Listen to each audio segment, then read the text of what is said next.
Akio Morita का जन्म 26 जनवरी 1921 को जापान के नागोया में एक संपन्न परिवार में हुआ था।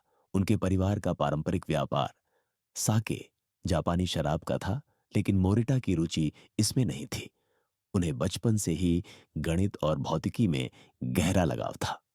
इसी जुनून ने उन्हें ओसाका इंपीरियल यूनिवर्सिटी से भौतिकी में डिग्री लेने के लिए प्रेरित किया।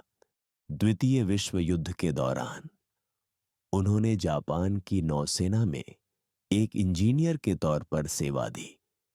यहीं उनकी मुलाकात अपने भविष्य के बिजनेस पार्टनर मसारू इबुका से हुई।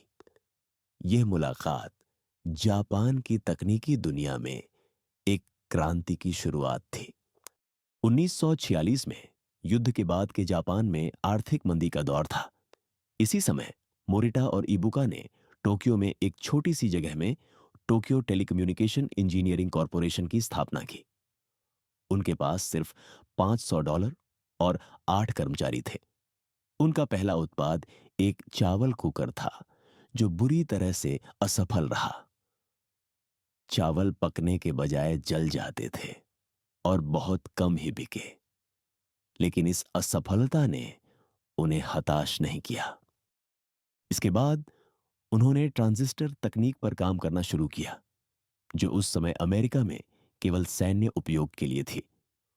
मोरिटा ने इस तकनीक का इस्तेमाल करके एक पॉकेट साइज ट्रांजिस्टर रेडियो बनाने का सपना देखा। जब उन्होंने अमेरिकी कंपनी को यह विचार बताया तो उन्होंने इसे बेतुका कहकर खारिज कर दिया। लेकिन मोरिटा ने हार नहीं मानी। 1955 में उन्होंने जापान का पहला ट्रांजिस्टर रेडियो लॉन्च किया, जिसने दुनिया भर में धूम मचा दी। यह सोनी की पहली बड़ी सफलता थी। 1960 के दशक में सोनी ने अमेरिका में अपने पहले स्टोर खोले और न्यूयॉर्क स्टॉक एक्सचेंज NYSE में सूचीबद्ध होने वाली पहली जापानी कंपनी बनी। इसके बाद उन्होंने वॉकमैन जैसे कई क्रांतिकारी उत्पाद बनाए, जिसने संगीत सुनने के तरीके को हमेशा के लिए बदल दिया। आकियो मोरिटा का 1999 में 78 वर्ष की आयु में निधन हो गया, लेकिन उनकी विरासत आज भी जीवित है।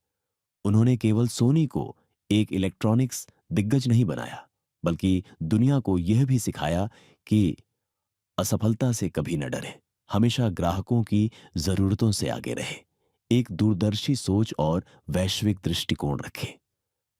नवाचार, इनोवेशन ही सफलता की कुंजी है। उनकी कहानी एक छोटे से विचार को एक विश्वव्यापी सफलता में बदलने की शक्ति का एक बेहतरीन उदाहरण है, जो आज भी लाखों लोगों को प्रेरित करती है।